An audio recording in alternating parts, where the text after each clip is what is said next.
Hello everyone, this video is going to go over the key to the Unit 3 practice exam for Physics 251. Question 1. A squirrel darts into the road ahead of a 2,000 kilogram car moving at 12.0 meters per second. The driver slams on the brakes when the squirrel is 20.0 meters in front of the car. The car's brake pads can provide 8,000 newtons of friction. Will the driver hit the squirrel? Why or why not? So to start, we've got a simple pictorial representation of the scenario that we're trying to solve. We know that at t is equal to 0, our car is moving at 12.0 meters per second. Let's make that the beginning of our horizontal coordinate system. We know at some later time the car is going to come to rest, but we don't know how far the car is going to travel while that's happening. The acceleration is going to have to be oriented in the negative direction. And while the car is accelerating, our free body diagram looks like this on the right-hand side. We have a normal force and a gravitational force that are oriented along the positive y and negative y axes respectively. So the net force in the y direction is equal to 0. The net force in the x direction is going to be negative because it will come from the braking force.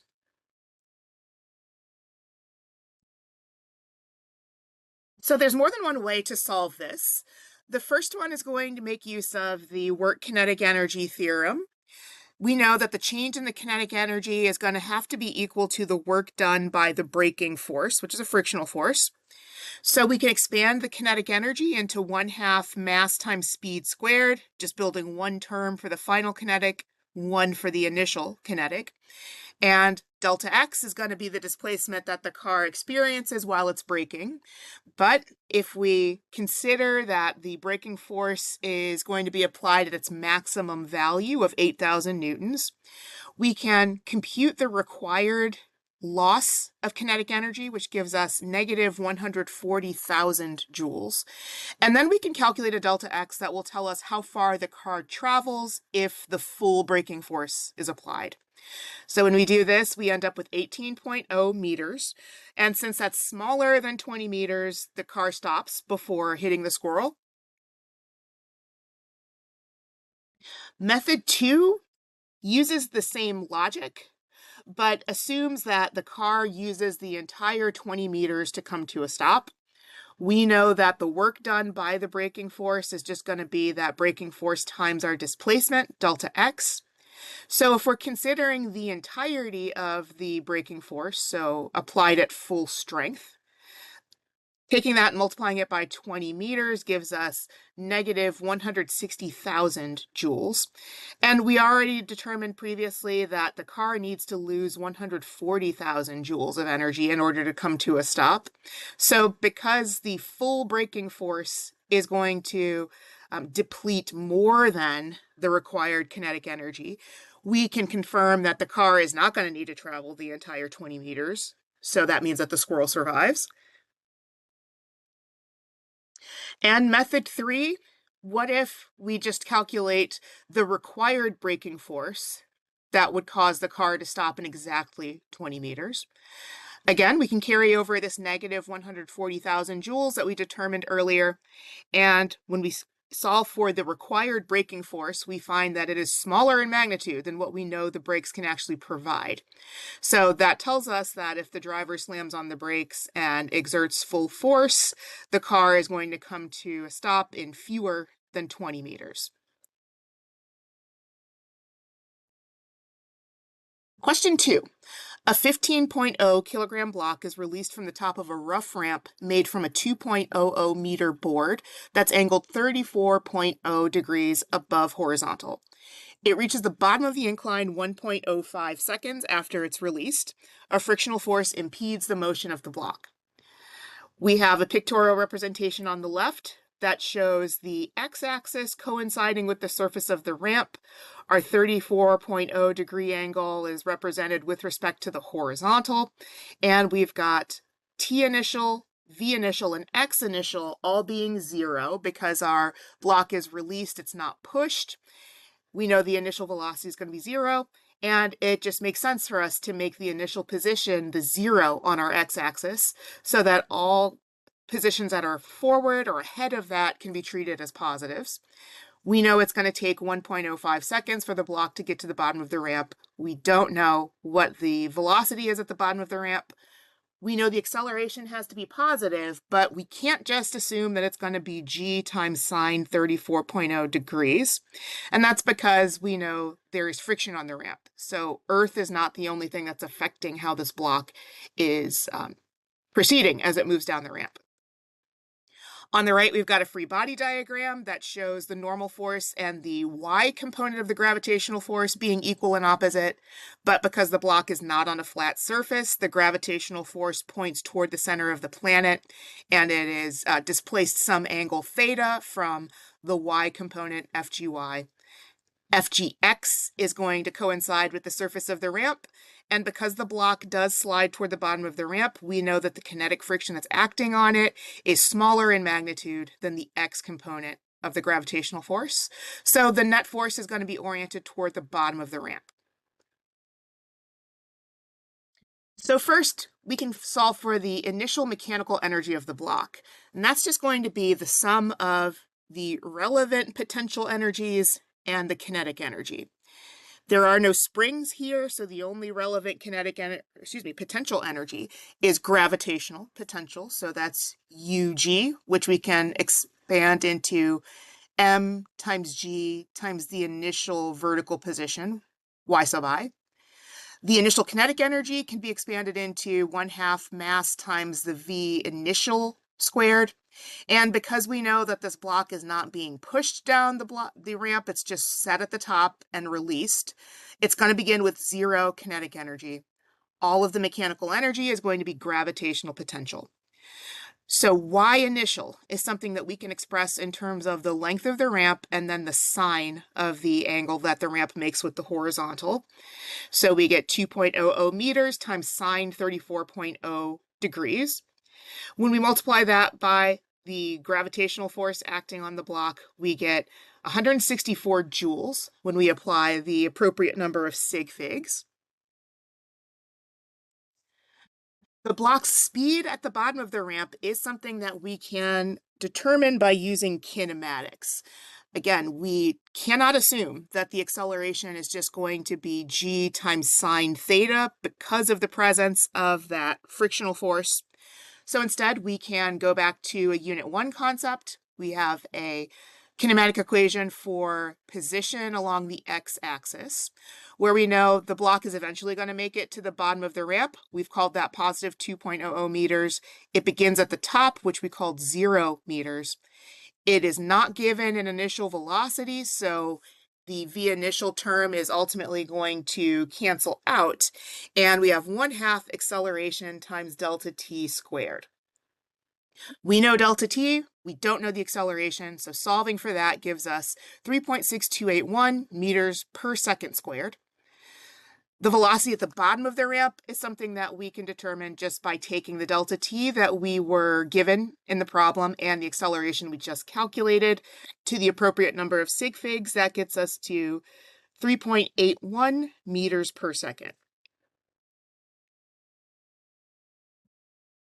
The final mechanical energy of the block is something that we can determine using the same initial process that we used in part 2a. We have only gravitational potential energy and kinetic energy that are relevant to this problem, and we've just determined that the block is going to be moving at 3.8095 meters per second squared when it hits the bottom of the ramp. That means that the y coordinate, or the y position at the bottom of the ramp, will be 0. And if we calculate this and apply the correct number of sig figs, we get 109 joules. So this is different than the value that we calculated for part 2a. And the reason for that is something that we can pin to the negative work done by the frictional force. So question 2d, how much work was done by the frictional force? If we take our two mechanical energies and find the difference between them, we will end up with a negative, and that negative quantity is negative 55.6 joules when we apply the appropriate number of sig figs. To find the coefficient of kinetic friction between the block and the board, we can take the magnitude of the work done by that frictional force and the magnitude of the frictional force itself and the displacement, delta x. The frictional force is going to be the product of the coefficient of kinetic friction and the normal force acting on the block. And because the block is on a ramp that's inclined some angle theta above horizontal, that normal force is not going to be just m times g, but instead m times g times cosine theta. Delta x was given to us, that's 2.00 meters. We know everything except for mu k.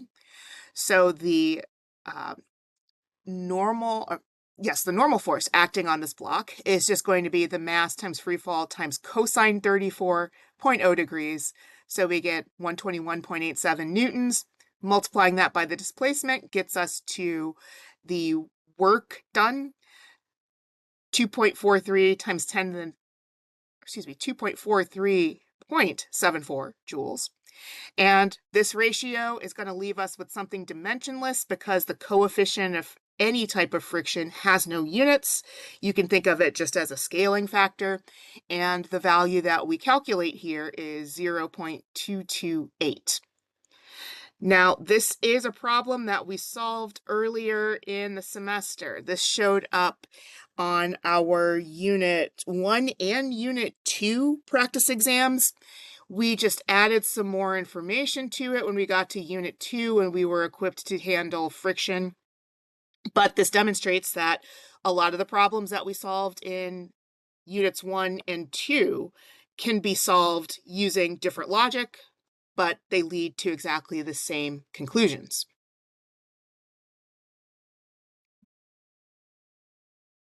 Question 3. A 50.0 gram ball is dropped from 2.00 meters and bounces up to 1.50 meters. The ball remains in contact with the floor for 7.00 milliseconds. So here we have just a simple diagram representing how this ball moves. At 0 seconds, the ball has a position of positive 2.00 meters. It is released and not thrown, so both the initial velocity and the initial momentum will be 0.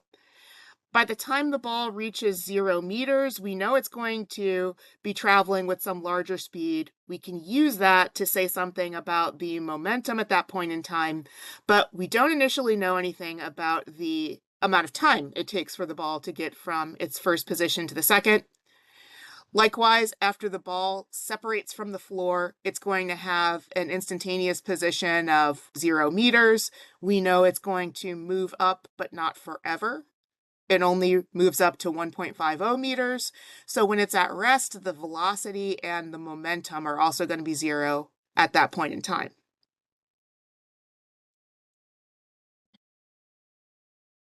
What is the ball's momentum right before hitting the floor? We can use kinematics to determine the speed of the ball just before hitting the floor, and then we can apply a direction to that so that we can turn it into a velocity. This is the time-independent kinematic equation for position. It will, or actually we're using it to solve for a velocity here, but it will allow us to get that velocity in one step instead of two. We are looking for VFY for the first portion of this motion. We know that the initial velocity is 0. We're on Earth, so the free fall acceleration magnitude of 9.80 meters per second squared will be our AY. The coordinate system implied on the previous slide says that negative is down, so we have to treat this as a negative. And then if we look at the displacement, the object ends up at 0 meters. It started at positive 2, so it experiences a negative displacement as well. The speed that we can calculate right as the ball is hitting the floor is 6.261 meters per second. It's oriented down, so within the coordinate system that we've agreed on, the velocity is something that we can express as negative 6.261 meters per second. So using our expression for linear momentum, we can determine the linear momentum that the ball has right as it's hitting the floor. It should also be a negative, and it's just the product of the mass and the velocity we just calculated. Negative 0.313 kilogram meters per second. Right after the ball leaves the floor, we can use the same logic that we used in our previous portion of this question to figure out what its initial velocity had to have been. We know it comes to rest at 1.50 meters. We know that the acceleration is still going to be negative 9.80 meters per second squared. Now we are solving for v initial y. And we get a speed initially that's 5.422 meters per second oriented up. So in our coordinate system, that velocity would be positive 5.422 meters per second. And multiplying that by the mass of the ball gives us the linear momentum that the ball has right as it's leaving the floor. This will be a positive simply because of the direction of the velocity vector at that time. It is positive 0.271 kilogram meters per second. To determine the impulse that the ball receives from the floor, we can take the change in momentum for the two values we just calculated and realize that that is also equal to the impulse, which is this vector j. So P2 minus P1 is going to be a positive value minus a negative value. And I switched to Newton seconds here. It wouldn't be incorrect to leave that as kilogram meters per second. But generally, when we are using an impulse to comment on the force that is exerted on an object, it's a little bit easier to see how these units combine if we use newtons and seconds. I end up with positive 0.584 Newton seconds, which makes sense because the floor would have to exert a positive force on the ball in order to get it to behave the way that we just observed it. To find the average force exerted on the ball by the floor, we can take that calculated impulse and set it equal to the average force times delta t. And we knew that the ball remained in contact with the floor for 7.00 times 10 to the negative 3 seconds, or 7.00 milliseconds. And the average force that the floor exerts on the ball should again be a positive, 83.5 newtons when sig figs are applied. However, we should keep in mind here that the actual force that the ball exerts on the floor is not going to be constant over this interval delta t. It's going to begin as 0, it's going to reach a maximum positive value, and then it's going to go back to 0. But the average force exerted over that time will be a positive. It will have magnitude 83.5 newtons.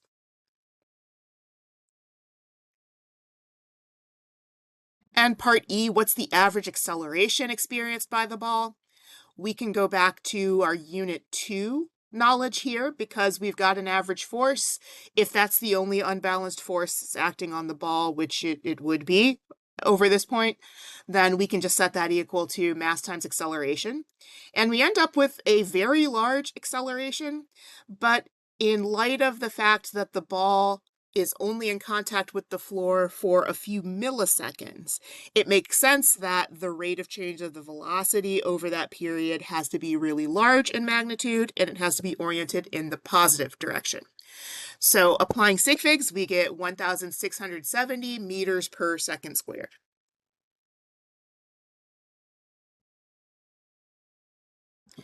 Question 4. 3 objects slide on a frictionless horizontal surface and collide, sticking together. After they collide and stick together, they move as one combined mass. Mass 1 is 2.0 kilograms and moves east at 6.0 meters per second.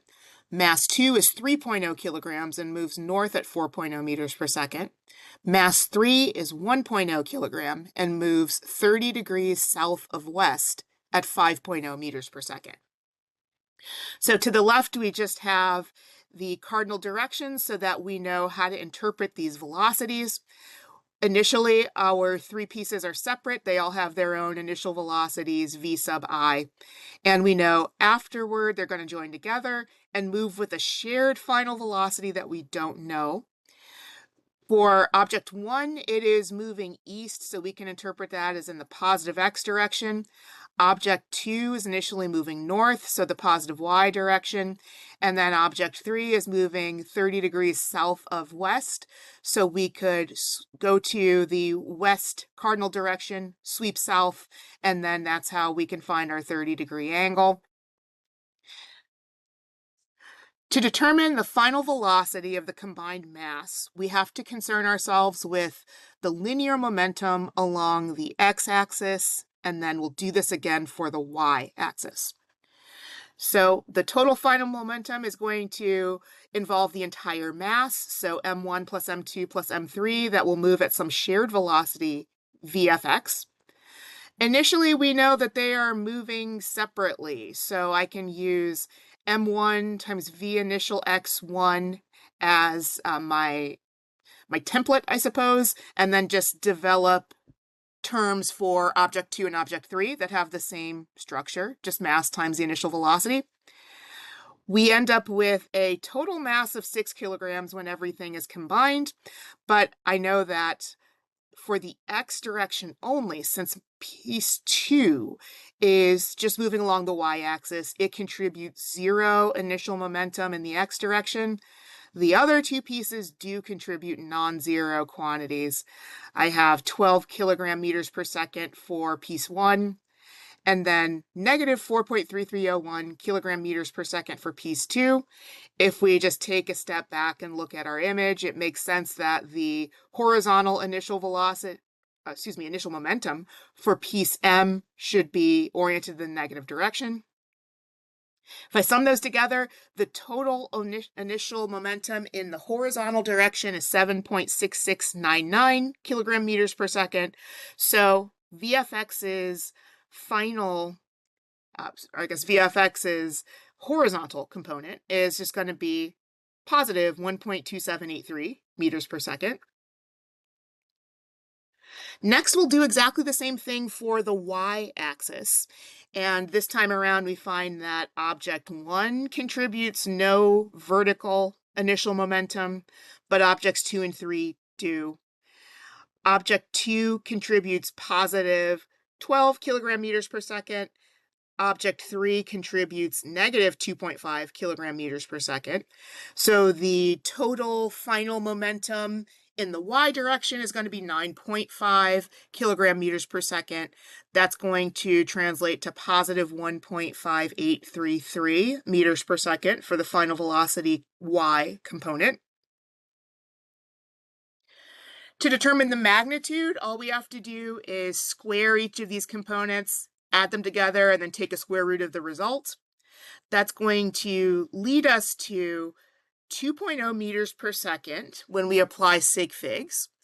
And just as a reminder, this is only the magnitude of this velocity vector. We have to comment on the direction of that velocity vector. And off to the right side here, we just have a right triangle that shows how VFX and VFY add together to VF. Since both VFX and VFY are along the positive x and y axes respectively, our final velocity vector is going to point into quadrant 1. So I can express its orientation just by using this angle theta with respect to the positive x axis. If I use the inverse tangent, that's going to be the magnitude of the opposite over the adjacent. So the magnitude of VFY over the magnitude of VFX. That's going to lead to 51 degrees when we apply the appropriate number of sig figs.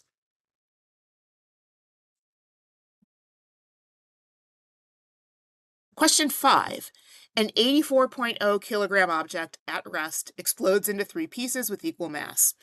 After the explosion, the first piece moves at 20.0 meters per second due east, and the second moves at 30.0 meters per second southeast. So again, on the left, we've got the cardinal directions here, just as reference. We know that our object is going to begin as one piece, and then after the explosion takes place, each piece is going to have its own independent final velocity. We don't know anything about the final velocity of piece 3. We know that piece 1 is going to end up moving just along the positive x-axis at 20.0 meters per second. And because we were given the orientation of the second piece as southeast, we can assume that we're talking about a 45-degree angle with respect to either south or east. In other words, it would be equally correct to say 45 degrees south of east or we could say 45 degrees east of south. They would mean the same thing. And even without doing any calculation, we can make the educated guess that piece 3 is going to move along a vector that is oriented into quadrant 2, because we know that the momentum is going to be conserved in this explosion, just as it was in the collision we looked at in our previous question.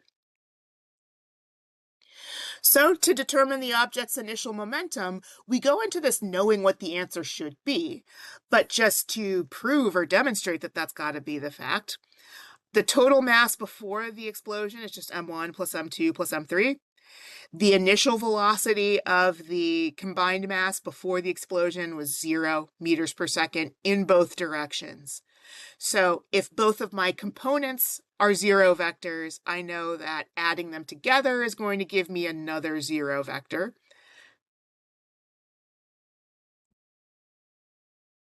To find the velocity of the third piece, we can follow an approach that's similar to the one that we used for question number 4. We know that the total final momentum in the x direction is going to have to be equal to the total final momentum in the x direction, and the total initial momentum in the x direction, but it's also got to be the sum of each of the individual momenta. So I can expand each one of these p vectors into an m times v, where I know that they're all going to add up to 0, even though all 3 of them are going to be in motion after the explosion has taken place. We're just looking at the x direction, so if I look at 1/3 of that 84.0 kilogram initial mass, each piece is going to be 28.0 kilograms. Piece 1 is going to have a final horizontal momentum of 560 kilogram meters per second. Piece 2 is going to be 539.9697 kilograms meters per second. So the remainder has to be accounted for with piece 3. I know piece 3's mass. I don't know piece 3's final velocity. But because I know that the total system momentum has to be 0, I can solve for that horizontal final velocity for piece 3. I end up with a negative, which again lines up with our observation that this vector should point into quadrant 2. And the horizontal component is negative 41.213 meters per second. We use the same process for the y direction. We know the total momentum in the y direction also has to be equal to 0. We know that one of our pieces, it's piece 1 here, is going to contribute 0 momentum in the y direction. But for the other piece, number 2, I can confirm that it's going to be negative 593.9697 kilogram meters per second. So the third piece is what's required to cause the total momentum to be equal to 0. I end up now with a positive component for VFY3. And again, that does make sense with a vector that should be oriented into quadrant 2. It should have a negative x component, but a positive y. And we end up with positive 21.213 meters per second. So to find the magnitude of this final velocity, I can square each component, add them together, take a square root. And we have 3 sig figs to work with in this problem, so that leaves us with a magnitude of 46.4 meters per second. Lastly, to figure out how to express this direction, I know that my x component for VF is going to be in the negative x direction. My y component is going to be positive, so the right triangle that I'm building here has an angle that we could call something like alpha here, that I can subtract from 180 in order to express that angle with respect to positive x. So I have 180 minus the inverse tangent of opposite over adjacent, and that inverse tangent is going to lead to 27.236 degrees. So subtracting that off of 180 gives me 153 degrees.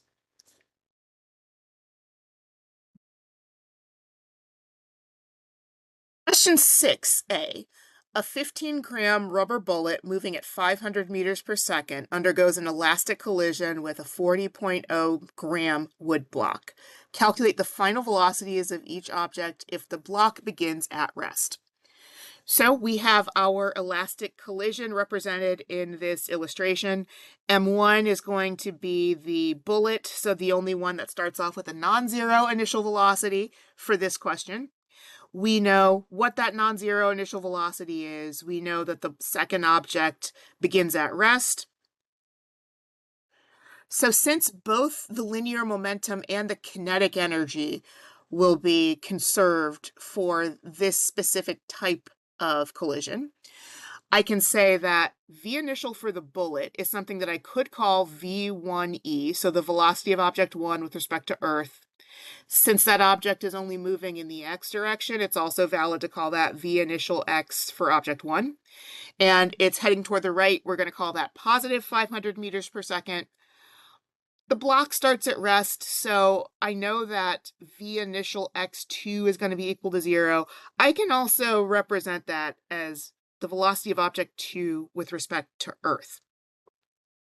So the expression we're using here is going to depend on the ratio of the difference between the masses and the sum of the masses, and the initial velocity for the moving object. I have this rendered here as V1 relative to 2, because we're going to need to use this terminology to solve parts B and C for this problem. But initially, I could treat this exactly the same as just the 500 meters per second that we were given for the bullet. Because this first portion is just a ratio, it's not a requirement that you convert to kilograms. As long as you have the same mass unit on the top and the bottom, you will get the appropriate ratio. So since this bullet is going to interact with the block and then bounce off of it and change direction, it makes sense that we should end up with a negative velocity for the bullet. That is negative 227 meters per second when sig figs are applied. For object 2, now twice the initial mass is what we are dividing by the total mass, and we end up with 272.72 meters per second. That's 273 meters per second when we apply sig figs, and it's logical that this block should end up moving toward the right after it's impacted by a bullet that is also moving toward the right. Question 6b, what changes if our block is initially moving to the left at 100 meters per second? Now we do need to sort of be explicit about the reference frame that we're using to describe each one of these velocities. So the initial velocity of the bullet is still 500 meters per second to the right.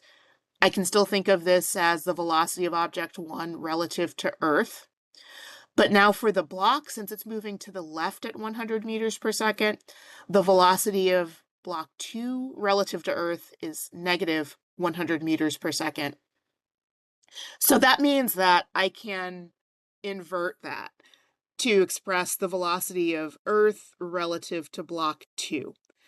That would be the same magnitude, but just the opposite direction. And the reason for doing this is so we can use the same expression that we were able to use for question 6a, but for a scenario where I know that block 2 is not legitimately at rest. If I can express the velocity of object 1 relative to object 2, I can use those earlier expressions. So in order to do that, I would add these together, the velocity of object 1 relative to the Earth frame added to the velocity of Earth relative to object 2's frame. So effectively, the Earth frame cancels out here. This gives me positive 600 meters per second. So I can use the same expressions, but I do have a prime here on the left-hand side of my first two lines because this is not my final answer. I can plug in 600 meters per second for the velocity of object 1 relative to 2. I end up with negative 272.27 meters per second for the bullet's behavior and then positive 327.27 meters per second for the block. But to get back to the Earth frame, I just need to undo what we did on our previous slide. So I added 100 meters per second to represent the velocity of object 1 relative to 2. I'll subtract that same quantity off so that now what I have is what I can consider to be the final answer for this. So when I subtract off 100 meters and apply sig figs, object 1 is going to have a final velocity of negative 372 meters per second. Object 2 will have a final velocity of positive 227 meters per second.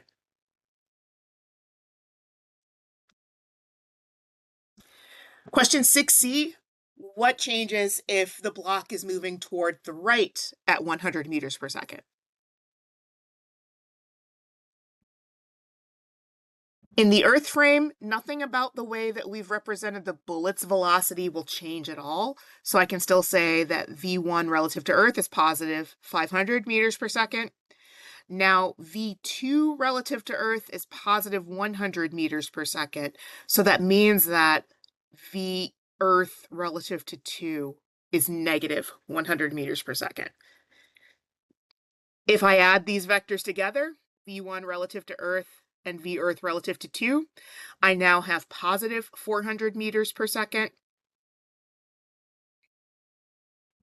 So like previously, I have primes on these first two lines because these are not my final answers, just the logic that allows me to use the same formulas that we used for 6A.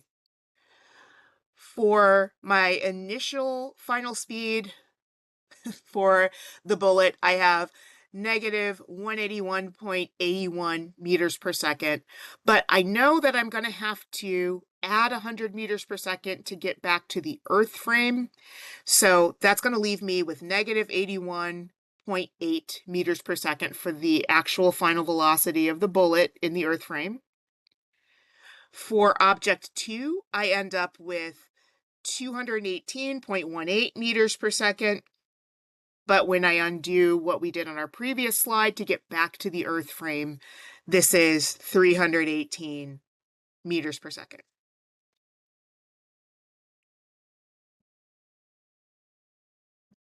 Question 7A. A vertical spring of length L0 stretches 10.0 centimeters when attached to a 200-gram block. What is the spring constant?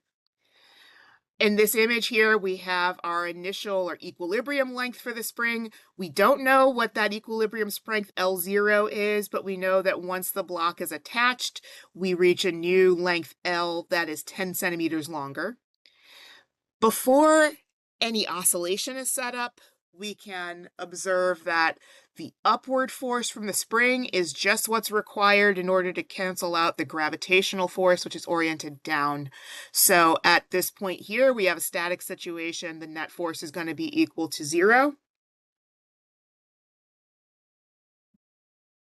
To find the spring constant, we can use our net force observation from the previous slide to recognize that when we add these vectors together, F spring and Fg, I have to get back to 0. So that means that F spring and Fg have the same magnitude, but just opposite signs.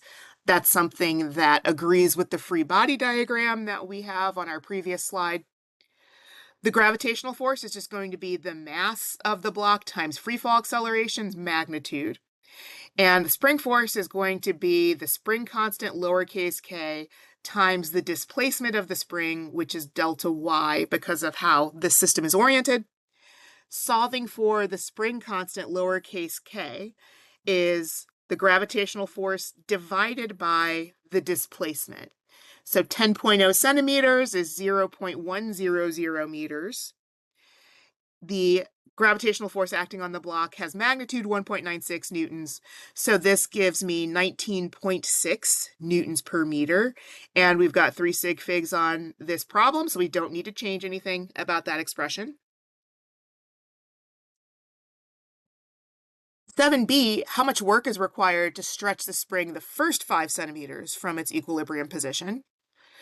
We know from our energy conservation statement or energy conservation discussion that if you are just exerting a force on this spring or allowing Earth to exert a force on the spring, to stretch it 5 centimeters, I can balance that work against the amount of elastic potential energy that's stored in the spring at that time. We just determined the spring constant to be 19.6 newtons per meter. We know that we're tracking the displacement of the spring from 0 centimeters to 5 centimeters, even though that's not the entirety of the displacement. But for those first 5 centimeters, we get 0.0245 joules for the amount of work done. We arrive at that because we know that a joule is a newton times a meter. So if I have newtons per meters times meter squared, I just end up with one leftover meter in the numerator. How much more work is required to stretch it the next 5 centimeters?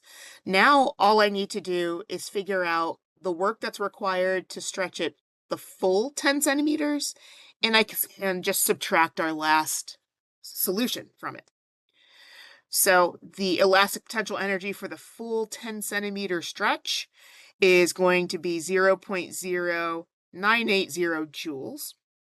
So the work to stretch the last 5 centimeters is just going to be the total work for the full 10 centimeters minus the work required to stretch it the first 5. So that yields 0.0735 joules for the work required for the last 5 centimeters.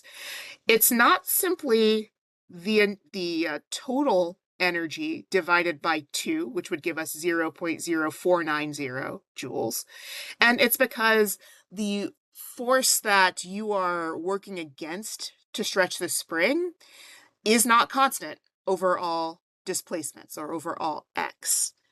So the first 5 centimeters will be easier than the last 5 centimeters.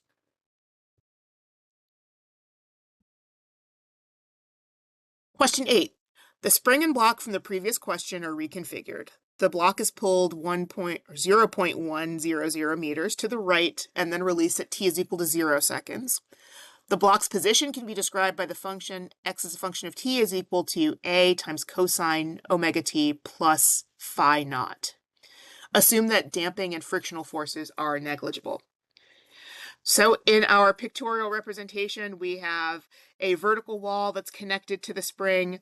Our block has some mass m, and we have the equilibrium position for the spring, x is equal to 0 meters, and then now the extended position. So x is equal to 0.100 meters. Imagine that you've already grabbed hold of the block, you've stretched it toward the right, but you haven't yet released it. To find the system's total mechanical energy, we can use an approach that's similar to one that we saw earlier on. We know the total mechanical energy is going to be the sum of the potential energies and the kinetic energy, but there is no change in vertical position to worry about in this problem, so gravitational potential energy is not relevant, just elastic potential energy. I can expand that into 1/2 the spring constant times the displacement squared. Kinetic energy can expand into 1/2 mass times speed squared. So I know that before you actually let go of the block, there will be no kinetic energy. All of the system's energy is going to be the elastic potential energy of the spring. So this mechanical energy is going to be the same as the total mechanical energy that we calculated in our previous question when we were assuming that the spring and block were oriented vertically, but that an oscillation hadn't been set up yet.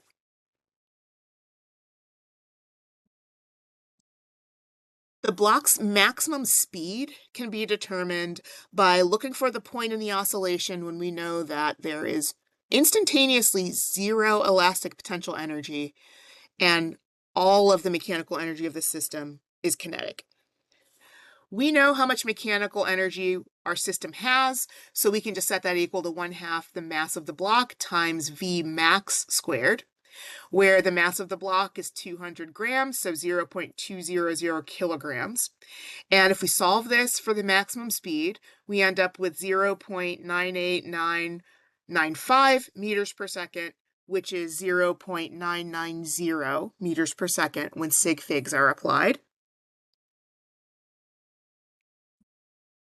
The oscillation period is something that we can calculate without having any information about what this graph looks like, so the position or velocity versus time graph. Instead, we can just take what we know about the spring constant that we calculated a bit earlier and the mass of the block, which we were given, and we can use this expression. Period is equal to 2 pi radian times the square root of the ratio mass over elastic constant. So underneath the square root, if we have mass units divided by newtons per meter, since the newton is a kilogram times a meter over second squared, the kilograms and the meters are going to cancel out. The 1 over second squared that's in the denominator is going to come up to the numerator, and I'll end up with second squared underneath the radical. Taking a square root of that just gets me to time units, and when we apply sig figs, we have 0.635 seconds for the period of this oscillation. The angular frequency of this oscillation is another thing that we can calculate without already having a graph in front of us. Since we know that period and angular frequency omega are just 2 pi divided by one another, I could take the period from our previous problem and divide that into 2 pi. However, I could also just start with this expression. Angular frequency omega is the square root of the spring constant over the mass. Here I have newtons per meter divided by kilograms. So instead of having a 1 over s second squared that's in the denominator like we saw in our previous example, I just have a 1 over s squared that's going to be in the numerator. That's going to be something I can interpret as radian squared per second squared, so that when I take a square root, I just end up with radians per second. This is going to be 9.90 radian per second.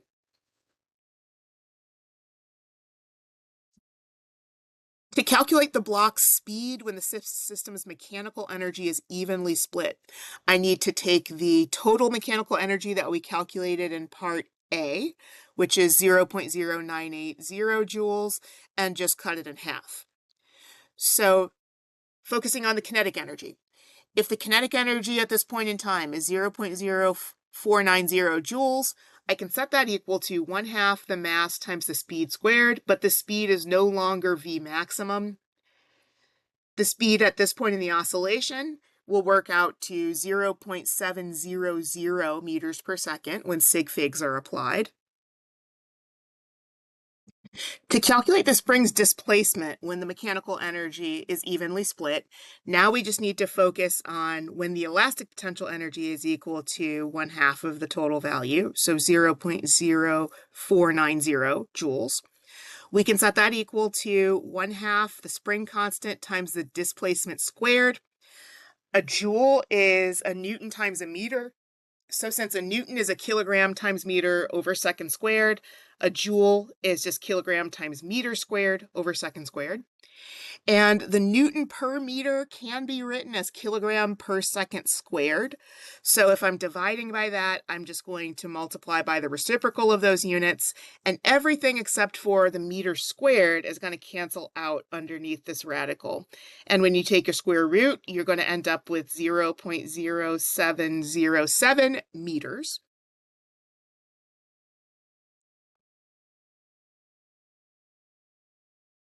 Calculate the block's velocity at t is equal to 1.50 seconds.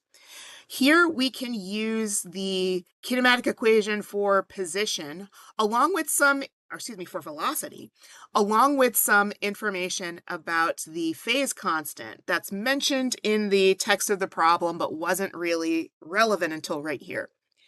So if we trace backward, we know that the block is pulled to the right and released at t is equal to 0 seconds. That tells us that the phase constant that we can use is going to be 0 radian.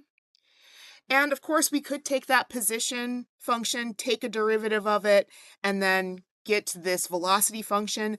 I just went straight to the velocity function here, but if you want pointers on how to get to this, you can go to the first half of the oscillations chapter notes.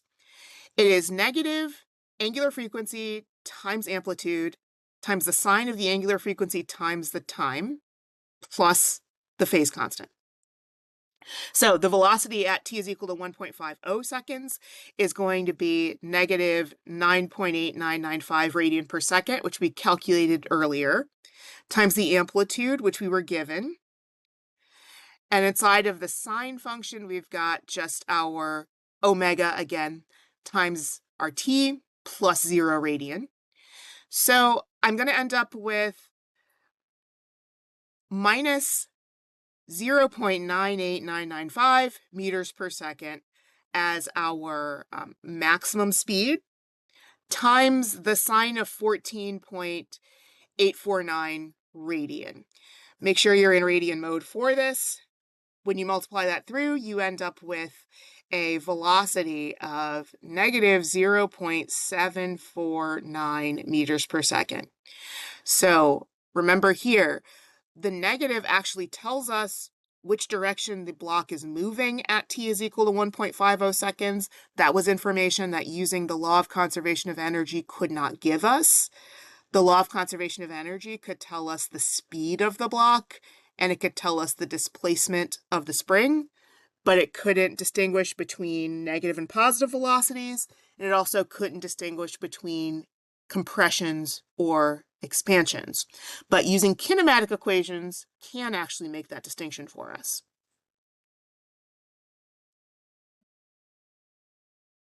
Question 9. Two blocks are placed on opposite ends of a 2.00 meter long, 5.00 kilogram beam of uniform density. The beam rests on a support that is 0.250 meters from its right end. Block 1 has a mass of 8.00 kilograms, and the system is in static equilibrium. So in our diagram, we have the fulcrum or the support that is displaced 0.250 meters from the right side of this beam. The beam has uniform density, so that means that we can assume that the center of mass of the beam is at the midpoint of the beam. We know block 1's position relative to the support. We can call that R1. We know the beam center of mass relative to the support. We can call that R beam. Both R1 and R beam are negative. Block 2 is on the right end of the beam, so its moment arm or its position R2 is going to be positive compared to the others. To figure out how much mass block 2 has, we can calculate the individual torques that we know about. We know that they should all add to 0. So if we can think of torque as the cross product of a position vector that represents the moment arm and the location where this force is being applied, we can expand that into just R times F times the sine of the angle phi between these two. So for block 1, R1 times M1 times free fall acceleration G is going to give us the torque for block 1. We know that the gravitational force that the block is exerting on the beam is going to be oriented down, so I do need to keep the negative sign here. And as we demonstrated previously, since block 1 is to the left of the support, we're going to treat its moment arm as a negative. Negative times negative gives us a positive. We can double check that because the positive torque should correlate to a counterclockwise rotation if force 1 was the only thing that was acting on this system. And I get positive 137 Newton meters. The torque produced by the beam now is going to use the same form where the moment arm for the gravitational force that the beam experiences is going to be negative because it's to the left of the support. We know the beam's mass is 5.00 kilograms, and we know free fall acceleration's value is negative 9.80 meters per second squared, again, because that gravitational force that that Earth exerts on the beam is going to be oriented down. So I have another negative times a negative. That leaves me with a positive 36.8 Newton meters for the torque produced by the beam. In order for the system to be in static equilibrium, since it is capable of rotating, I need to know that the net force is equal to zero, but also that the net torque is equal to zero. So if I sum the individual torques, I have the torque from block 1 that we've calculated, the torque from the beam that we've calculated, the torque from block 2, which we don't know, and then the torque produced by the support itself, so tau normal force. I know that's going to be 0 Newton meters, regardless of how large in magnitude the normal force actually is, simply because the normal force is being applied at a location that relates or that correlates to 0 moment arm. So it's just not going to be capable of producing torque regardless of how large its magnitude is. If I sum these together, I end up with tau2 needing to be equal to negative 174 Newton meters in order for all of these torques to sum to 0. So finally, I can just compute mass 2. We know tau2. We observed earlier that the moment arm for block 2 would be positive 0.250 meters. And again, the gravitational force that block 2 is going to exert on the beam is going to be oriented down, so we can treat free fall acceleration as negative. I have the ratio of 2 negatives here that leave me with a positive mass, which makes sense. And that mass is 71.0 kilograms. What is the normal force acting on the beam? Well, here we can just consider the sum of the upward forces and the downward forces. We know that that's going to have to add up to 0 because our system is not accelerating along the positive y-axis or the negative y-axis. We can just compute the gravitational force that's acting on block 1, the beam, block 2, now that we know its mass, and whatever's left over has to be the normal.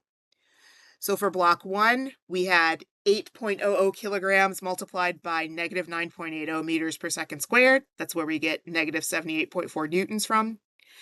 5.00 kilograms times negative 9.80 meters per second squared is where we get the gravitational force acting on the beam, negative 49.0 newtons. And now that we've got the mass from our previous step, we realize that block 2's gravitational force is going to be negative 695.8 newtons. So the support's got to exert an upward force that's just enough to cancel all of these downward forces. That ends up being 823 newtons. Question 10.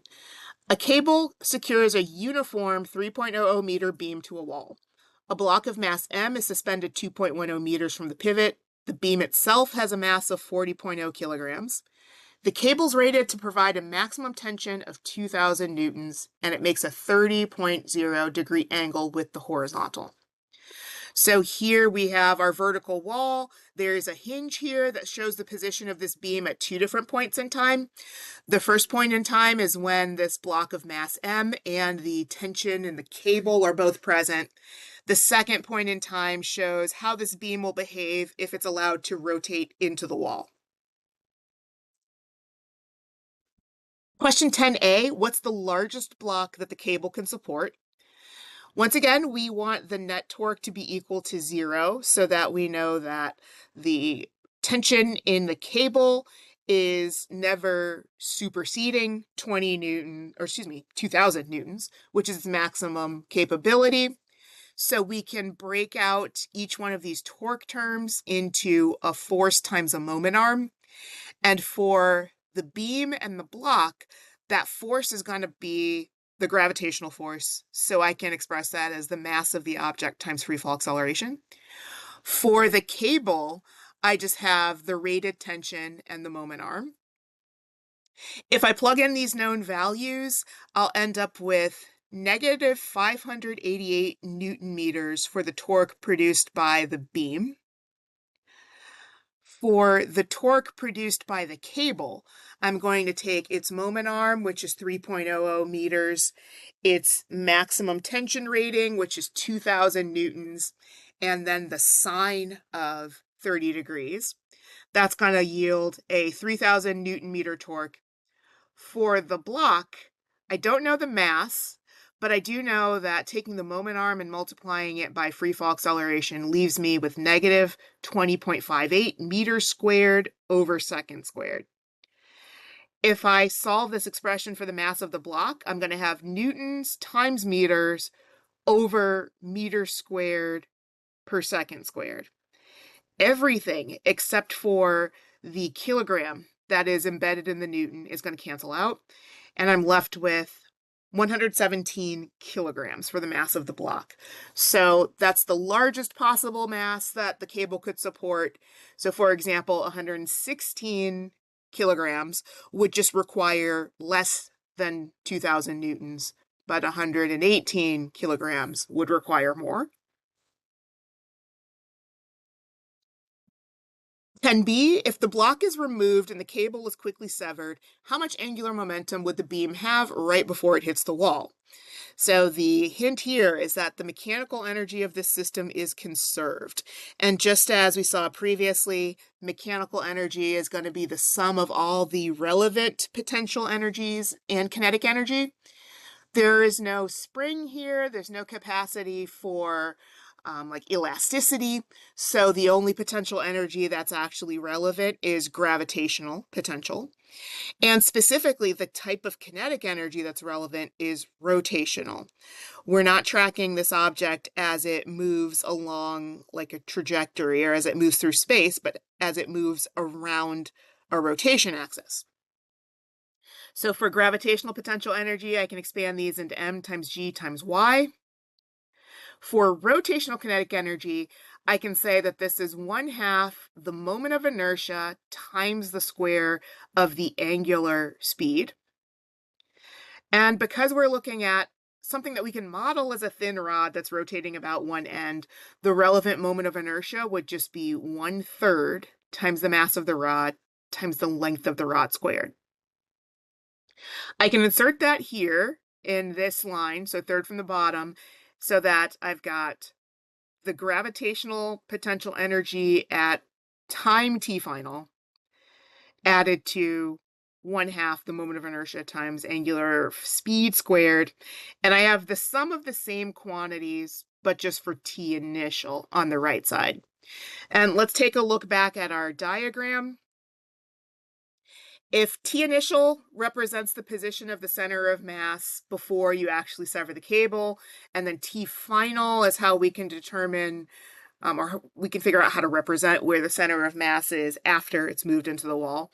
If we say that y is equal to 0 is the position of the center of mass after it's dropped, then we know that y is just going to be 1/2 the length of the rod at time T initial.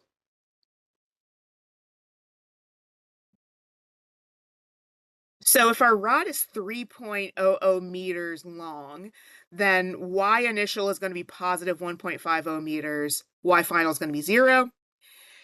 I can calculate the moment of inertia and the total initial gravitational potential energy, where this is 9.80 meters per second squared. I end up with 1/2 120 kilogram meter squared times omega final squared is equal to 588 joules. I can solve this for omega final. And notably, we are just going to get the absolute value right here. It's up to us to determine whether this should be clockwise or counterclockwise, so whether it should be negative or positive. And because we're going to end up with a clockwise rotation, this angular frequency omega is going to be negative 3.1305 radian per second. We're trying to comment on the angular momentum right as this object slams into the wall. So that's just going to be the moment of inertia, which we previously calculated, times this angular velocity, so omega in its vector form. That just means that I need to hold on to this negative because my total angular momentum is going to be a negative as well. I get negative 376 kilograms times meter squared over seconds. So literally moment of inertia units multiplied by angular frequency units, or sorry, angular velocity units, where that's radian per second.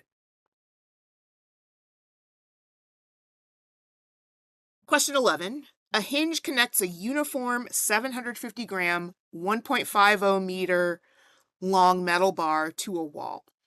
A 450 gram clay ball moving at 2.3 meters per second experiences a head-on inelastic collision with the bar, sticking 35 centimeters to the left side of the bar's center of mass.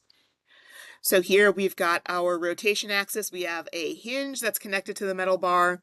We know that since the metal bar is uniform, its center of mass is just at its midpoint, and the position of the clay ball that's stuck to it is a distance d to the left of the center of mass. This entire system would rotate counterclockwise after the collision. How much angular momentum does the system have before the collision? I know I can represent the linear momentum of the clay ball using this vector p, and I know that that is just the product of the mass of the clay ball and its velocity. So if I'm looking at the magnitudes here, that's just m clay times v clay, so the speed of the clay right before the collision. The moment arm here would just represent the position where the clay ball hits the metal bar. So that's just going to be measured from the hinge. Since we're told that this is a head-on inelastic collision, we know that the angle between the velocity vector for the clay and the actual length of the rod itself would be 90 degrees. So how do we determine how to express where the clay actually hits that metal bar? Let's backtrack. We know that this bar is 1.50 meters long. We know that it's uniform, so that tells us that the center of mass for the bar is just at 0.75 meters, measured from this hinge. So all I have to do is subtract 35 centimeters off of that to get the position between the hinge and where the clay ball actually strikes it. So that leaves us with 0.40 meters for the value R clay. The mass of the clay and the initial speed are given to us, and as we demonstrated earlier, a head-on collision implies that this beta is 90 degrees. So I end up with an initial angular momentum that has magnitude 0.414 kilogram times meter squared over seconds. And because this would result in a counterclockwise rotation, I can treat that as a positive angular momentum, and applying sig figs gets me to 0.41 kilogram meters squared per second. 11b, what's the combined moment of inertia for the bar and the clay ball? Hint, you can model the clay ball as a point mass. We know that for moments of inertia, we can just add these together where we can treat the bar separate and then the clay ball separate. Since this is a bar that is rotating about an axis on one end, we know that the moment of inertia for that situation is 1/3 the total mass of the bar times the total length squared. And modeling the clay ball as a point mass just means that we can take the mass of the clay ball and its position, R clay, squared. We end up with 0.5625 kilogram meters per second for the moment of inertia of just the bar, 0.072 kilogram meters per second squared for the moment of inertia of the clay ball. So adding these together and applying sig figs gives us a total moment of inertia of 0.63 kilogram meters squared. What is the system's angular velocity after the collision takes place? We know that the angular momentum would be conserved here. We've previously determined that the initial angular momentum was positive 0.414 kilograms times meter squared over seconds.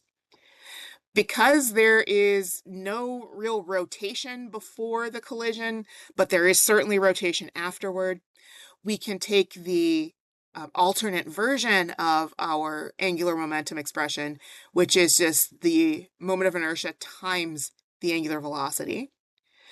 We calculated the total moment of inertia on our previous slide, 0.6345 kilogram meter squared.